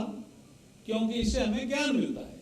जैसे आंख ने देखा, किसी ने बताया ये नीम का पेड़ है, तो ये नीम का पेड़ है, ये माँ ने बताया, पिता ने बताया, गुरु ने बताया, दोस्त ने बताया, हमारी आंखों ने उसको ग्रहण किया, हमने भी किसी को बताया, छोटे बच्चों को, ये नीम का पेड़ है। तो ये जो ज्ञान हमें इस शरीर में जो इंद्रियां हमारी है जो देती है, इसलिए उसको हमने ज्ञानेंद्रिय कहा। किसी घर में हलवा बन रहा है तो वो आंख से नहीं दिखा होगा, लेकिन इससे पता चल गया। क्या गुजर देर पता चलता है कि हलवा बन रहा है क्या? इससे पता चल गया। तो हमने कहा कि ये भी हमारी ज्ञानेंद्रियां हैं। संगीत कहीं अच्छा सुन रहा है तो कान से पता चल गया, तो ये तो हुई हमारी ज्ञानेंद्रियां। फिर हमारे पास 5 कर्मेंद्रियां हैं। वो कर्मेंद्रियां क्या करती है साहब? वो भी काम करती है, इसलिए इसका नाम कर्मेंद्रियां है। अब कोई बाल्टी है बाथरूम में, आंख ने देख तो ली और समझ में आ गई बाल्टी है, भरी हुई है, लेकिन उठाना होता तो आंख से उठेगी क्या भाई? हाथ से उठेगी। इसलिए उसको हमने, हमारे पुरखों ने उसको कर्मेंद्रियां कहा। लेकिन दोनों कनेक्टेड है। अगर पांव में कांटा चुभा तो आंख तुरंत देखेगी। यूनिटी है यहाँ, ध्यान रखना, या यूनिटी है। कर्मेंद्रिया और ज्ञानेंद्रिया में यूनिटी है। इसके साथ जब अंदर घुसते हैं हम इनके इंद्रियों के माध्यम से ही, तो हमें एक पता चलता है, एक मन भी है। तो एक तो शरीर हुआ जिसको गुलाब जी ने नाम दिया बॉडी, जो फिजिकल बॉडी भी कह सकते हो। इसके अंदर एक और बॉडी है जिसको हम एस्ट्रल बॉडी भी कहते हैं। फिजिकल बॉडी तो हमारी दिखती है, ज्ञान इंद्रिया कर्मेंद्रिया दिख रही है, लेकिन एस्ट्रल बॉडी हमें नहीं दिखती, जिसको हमारे शास्त्रों में, हमारे लोगों ने, हमारे महापुरुषों ने सूक्ष्म शरीर कहा है। तो बॉडी भी 2 पार्ट में। अब बॉडी, फिर आप आ जाओ माइंड भी 2 पार्ट में। एक फिजिकल माइंड है जो हमारे इंद्रियों के साथ जुड़ता है, संवेदनाएं प्रकट करता है, प्रेम प्रकट करता है, अवसाद। नहीं, मैं आपको ही कह रहा हूं, ये मन इधर, हाँ इधर मन जुड़ना पड़ेगा। ये दोनों, ये इनका मन जुड़ गया। देखिए, आप देखिए, आपका इधर मेरी तरफ जुड़ा है, नहीं बताओ। आपके अंदर जो मन है उसको 2 पार्ट में मानिए। एक है फिजिकल माइंड और एक है सबकॉन्शियस माइंड। जो भी आप कर्म करते हो वो स्टोर होते हैं, वो सबकॉन्शियस माइंड है। तो फिजिकल माइंड है वो आपके ज्ञानेंद्रियां, कर्मेंद्रियां, बुद्धि, इसके साथ जुड़ा रहता है। हम क्या हैं यही हम नहीं जानते। तो बॉडी, माइंड, फिर इंटेलेक्ट। अब इंटेलेक्ट का काम क्या है? सही निर्णय करना। आज यहां वर्कशॉप हो रही है लोकतंत्र और मीडिया पे। आपके शरीर ने निर्णय किया क्या कि यहां जाना है? इंटरकनेक्टेड है, लेकिन आपकी बुद्धि ने निर्णय किया कि ऐसी वर्कशॉप में जहां गुलाब जी जैसे भाई साहब आ रहे हैं, कोई बड़ी एक गान की बात कहेंगे, इसलिए जाना चाहिए। इसलिए आपकी बुद्धि के लिए भी जोरदार ताली बजा दीजिए भाई। इतने थोड़े लोग हो आप भोपाल में, लेकिन आपकी बुद्धि ने निर्णय किया कि गुलाब जी भाई साहब को तो सुनने जाना। तो वो बुद्धि जिसका जिक्र कर रहे थे। फिर आ गई सॉल। अब ये बॉडी, माइंड, इंटेलेक्ट और सॉल, ये सबके पास है। जितने भी ह्यूमन बीइंग हैं, 8 अरब लोग हैं इस संसार में, 8 अरब, सबके पास है। लेकिन कभी कभी क्या होता है, ये जो आत्मा है ये लाइट तो फेंकती है थ्रू इंटेलेक्ट, माइंड और शरीर भी महसूस करता है, लेकिन कभी कभी इस आत्मा के आगे राख आ जाती है। राख समझ तो अंग्रेजी में जिसको ऐश बोलते हैं, ऐश। जब वो ऐश आ जाती है और कभी कभी ऐश की परत बड़ी बढ़ जाती है, कभी कभी छोटी रहती है, लेकिन इस ऐश को हटाने के लिए वो गुलाब कोठारी जैसे मनीषी आते हैं, तब हमारी ऐश जब हटती है तो हमें प्रकाश होता है अंदर, हम इंट्रोस्पेक्शन करते हैं, नो योर सेल्फ की बात करते हैं। ये तो कौन करता है जी, किसको फुर्सत है नो योर सेल्फ की बात करने की? ये परम श्रद्धेय आदरणीय गुलाब जी ही कर रहे हैं भाई साहब, इनके लिए जोरदार ताली बजनी चाहिए। ये तो इनका एक सब्जेक्ट हुआ। अब इन्होंने एक नया ज्ञान हमें दिया, पहले एक दो जगह और भी दिया, हम तो ये पढ़ते ही आए हैं। वैसे संविधान में 3 ही अंग है, कार्यपालिका, विधायिका और न्यायपालिका, लेकिन सुनते आए हैं कि चौथा अंग मीडिया है। गुलाब जी ने हमें ज्ञान दिया, हमारे ज्ञान चक्षु खोले भी कि ये स्तंभ नहीं हो सकता, स्तंभ होते ही स्टेट से जुड़ जाएगा, स्टेट से नहीं जुड़ना है तो क्या है? तो इन्होंने कहा ये मीडिया जो है ये सेतु का काम करता है, ब्रिज है। ब्रिज क्या करता है? नदी के उस पार अगर जाना है और अगर ब्रिज बना हुआ है तो हम भवसागर को पार कर लेंगे, नहीं तो देखते रहेंगे यार कैसे पार करें, नदी तो बहुत चौड़ी है और तेज चलती भी है, तो ब्रिज जीवन में भी जरूरी है। अब मैं आता हूं हमारे आदरणीय कपूर चंद जी पुलिस साहब, इमरजेंसी लगी, इन्होंने अपना अखबार तो 1956 में शुरू किया, बहुत 500 रुपए में अखबार शुरू इन्होंने किया कुछ मित्रों के सहयोग से, 500 रुपए 1956 में।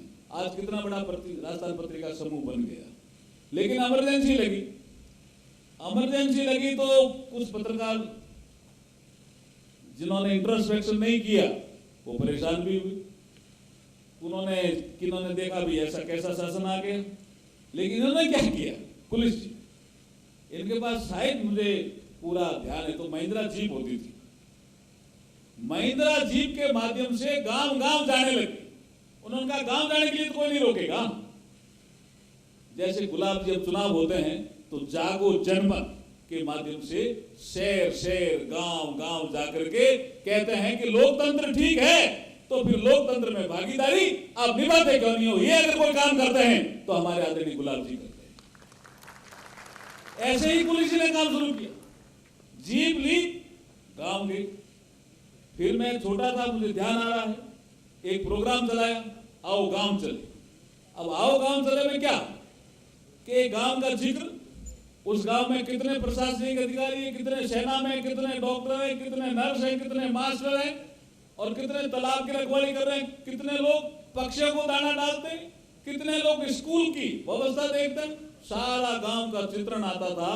तो उस गांव का आदमी तो आओ गांव चले के स्तंभ को तो पढ़ता ही था। मुझे अभी भी याद है, मेरे गांव में जब वो आया आओ गांव चले तो मुझे पढ़ा, तो मुझे लगा कि पत्रिका ये भी काम करता है। आओ गांव चले छोटा काम नहीं था जी, लेकिन गांव गांव घूमने का काम किसने किया इमरजेंसी के दौरान? आदरणीय पुलिस जी। और फिर एक योजना बनी आओ गांव चले, और वो पत्रिका छापता था उस गांव की पूरी पृष्ठभूमि कि ये गांव कब बसा, कौन सा तालाब है, कितनी जातियां के लोग रहते हैं, गांव की खासियत क्या है। तो गांव का आदमी उस पृष्ठ को, उस स्तंभ को पढ़ करके अपने आप को जोड़ लेता था और पत्रिका सेतु बन जाता था उस गांव के लिए। यही बात गुलाब जी ने कही, आपके समझ में आई क्या? आई तो ताली बजा दीजिए, फिर आई तो ताली जोड़ते हुए बजा दीजिए। यही सेतु बनने के लिए यहाँ आए हम गुलाब जी। मैं चुनाव लड़ रहा था, मुझे ध्यान है अच्छी तरह से कि एक प्रोग्राम चलाया इन्होंने कि एक मेंबर ऑफ पार्लियामेंट जो चुनाव लड़ता है, सब जगह चलाए, 543 सीटें सब जगह, उसका घोषणा पत्र क्या होना चाहिए। अब वैसे तो ये राजनीतिक दलों का काम है, लेकिन आपने एक प्रोग्राम चलाया कि जाइए जनता के बीच में, उनका घोषणा पत्र क्या है, जो एमपी जीते वो उस घोषणा को पूरा करेगा नहीं करा, ऐसी मॉनिटरिंग भी करो। तो कुछ लोगों ने कहा ये पत्रिका क्या कर रहा है, लेकिन मुझे आज समझ में आया पत्रिका सेतु का काम कर रहा था, और जिसके माध्यम से हमने ब्रिज बनाने का काम किया। अब एक कथा के माध्यम से मेरी बात को मैं समाप्त करता हूं, बाकी चीजें आपके समझ में आ गई होगी। एक ईश्वर चंद्र विद्यासागर का नाम सुना क्या किसी ने? कहां के थे? हा? बंगाल, हाँ बिल्कुल ठीक है। मैं थोड़ा रुका इसलिए ताकि उधर से भी कोई, अभी अब तो कोई मोबाइल नहीं देख रहा, सब मेरी तरफ भी देख रहे हैं। अब ठीक है, ईश्वर चंद्र विद्यासागर बड़ा नाम था। एक बार वो घूमने गए कलकत्ता में किसी पार्क में, तो जैसे घूम के वापिस आए तो एक आदमी पड़ा हुआ मिला उनको, गिरा हुआ भी था, हाथ देखा। सब लोग जा रहे थे, क्योंकि संवेदनाएं गायब जिनकी होती है वो देखते हैं कोई होगा, कोई गिर गया होगा।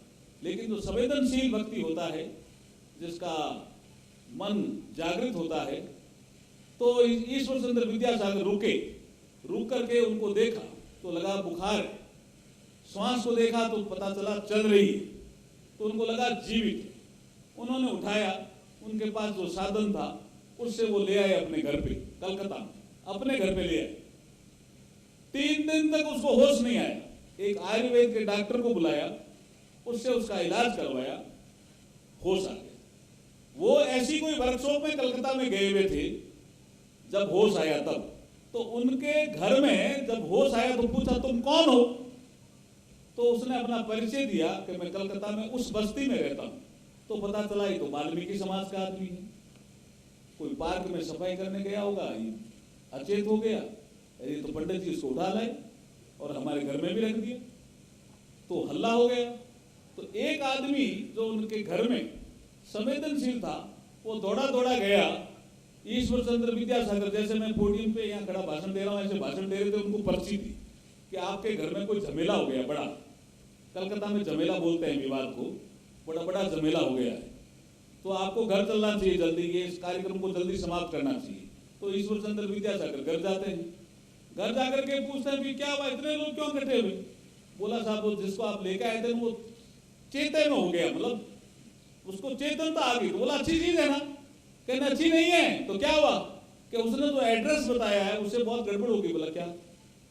कि वो वाल्मीकि समाज का आदमी है। तो बोला क्या हुआ? अब वो मानवतावादी थे, तो मानवतावादी कैसे बने? जब मनुष्य अंदर झांकता है, मन की ओर जाता है, बुद्धि की ओर जाता है, जिसका जिक्र माने गुलाब जी कर रहे थे, तो वो मानवतावादी थे। उन्होंने कहा क्या हुआ भाई, मनुष्य तो है ना? हाँ मनुष्य तो है, लेकिन वो वाल्मीकि समाज का आदमी है, उसको आपने घर में रख दिया, ये तो बड़ा गड़बड़ हो गया। आजादी से पहले की जमाने की बात है। अब वो अपने समाज के लोगों के, घर के लोगों को ईश्वर चंद्र विद्यासागर समझाते हैं, नहीं समझ में आता है तो जोर से कहते हैं कि मैंने रखा क्योंकि वो मेरा भाई है। जैसे ही उन्होंने कहा कैसे पंडित जी, भाई कैसे? हाँ ताली थोड़ी आगे बढ़ेगी, आगे आगे क्लाइमैक्स आ रहा है। नहीं आगे आ रहा है, क्लाइमैक्स आ रहा है। आप जैसे ताली बजा रहे हो, आपका क्या नाम? राजेश जी ताली जोरदार बजा रहे, आनंद आ रहा है। राजेश जी के लिए ताली बजाइए आप जोरदार। लेकिन आगे क्लाइमैक्स आ रहा है। उन्होंने पूछा समाज के लोगों ने भाई कैसे हुआ? आप तो ईश्वर चंद्र विद्यासागर ब्राह्मण समाज के प्रसिद्ध आदमी, ब्राह्मण वर्ग, और ये वाल्मीकि समाज, भाई कैसे हुए? तो जो ईश्वर चंद्र विद्यासागर ने कहा वही संवेदना है। उन्होंने कहा ये मेरा भाई है, ये बार की सफाई करता है। बाहर कोई कचरा दिखता है पार्क में, गली में, तो ये सफाई करता है, तो ये सफाई कर्मी है। और मैं आपके मन के अंदर जो मैल पड़ा है उसकी सफाई करता हूं, इसलिए मैं भी सफाई करूंगा। अब राजेश जी जोरदार बजाएगी ताली, जोरदार, अब तो जोरदार बजती है। तो ये जो संवेदनाएं आपके मन के अंदर धीरे धीरे कम हो रही है, उसको जगाने के लिए गुलाब जी आए हैं और मुझे बुलाया है। मैं आभार प्रकट करता हूं पत्रिका समूह का, और गुलाब जी के लिए मैं कहता हूं कि आप जोरदार ताली बजा के उनका स्वागत करो। ऐसे ही काम करने वाले लोग मुझे है ना जीवन में, चाहिए भी। समाज को अगर सुधारना है तो सेतु चाहिए भाई साहब। बहुत बहुत धन्यवाद, आभार। बहुत बहुत धन्यवाद महोदय। वास्तव में आप सभी की जोरदार तालियां होनी चाहिए, ऐसी करतल ध्वनि जिसने हम सभी को न केवल जागृत किया, ऐसे विचारक, ऐसे व्यक्तित्व इस मंच पर मिले हैं और वास्तव में हम सभी ने जाना कि किस प्रकार से अपने मूल्यों को जागृत रखना कितना जरूरी है। आइए अब इस मंच की ओर से मैं सर्वप्रथम अनुरोध करूंगा आदरणीय अमित रॉय जी से, state head marketing Madhya Pradesh Chhattisgarh आप आए एवं माननीय श्री अर्जुन राम मेघवाल जी को स्मृति चिन्ह भेंट कर उनका हम अभिनंदन करें इस मौके पर, जिन्होंने न केवल अपने विचारों से सभी को जोड़ा बल्कि उस धारा प्रवाह वाणी से हम सबको सोचने के लिए मजबूर किया है। सभी की तालियां बनती है जोरदार मिलकर के हम सभी के माननीय केंद्रीय मंत्री श्रीमान अर्जुन राम मेघवाल जी भाई साहब, जोरदार तालियां, सभी का सम्मान, सभी की ओर से वो तालियां इन तक पहुंचनी चाहिए। जी हाँ, अभिनंदन की श्रृंखला में मैं अनुरोध करूंगा आदरणीय श्री BR सिंह जी, डायरेक्टर पत्रिका ग्रुप, आप मंच पर पधारेंगे एवं श्रीमान गुलाब कोठारी जी को स्मृति चिन्ह भेंट कर हम उनका अभिनंदन करेंगे। ये सौभाग्य हमें मिला कि आज जिलों की नगरी में माननीय भाई साहब आप पधारे और हम सभी को अपने विचारों से जोड़ने का जो ये पल हमें दिया, हम आपके हृदय से आभारी हैं। जोरदार तालियां परम श्रद्धेय आदरणीय श्रीमान गुलाब कोठारी जी भाई साहब। मैं अनुरोध करूंगा इस मौके पर हम सभी के बीच श्रीमान RR गोयल जी, state operative head Madhya Pradesh Chhattisgarh, आप आए एवं हम सभी के बीच हमारे प्रदेश के जाने माने उद्योगपति एवं विचारक, साथ ही साथ एक वरिष्ठ समाज सेवी आदरणीय विनोद जी भाई साहब को हम स्मृति चिन्ह भेंट कर उनका आभार व्यक्त करें।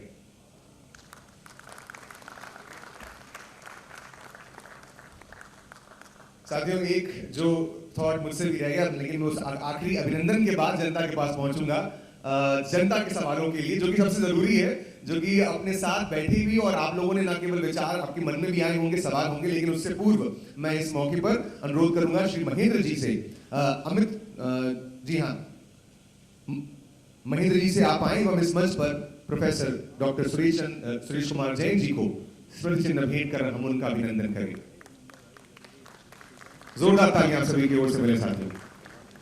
और अब एक माइक मेरे पास है और एक माइक मैं जनता के पास लेकर पहुंचने वाला हूं। आपके मन में जिस प्रकार के सवाल हैं, जी हां, सबसे पहले मैं उस ओर पहुंचूं।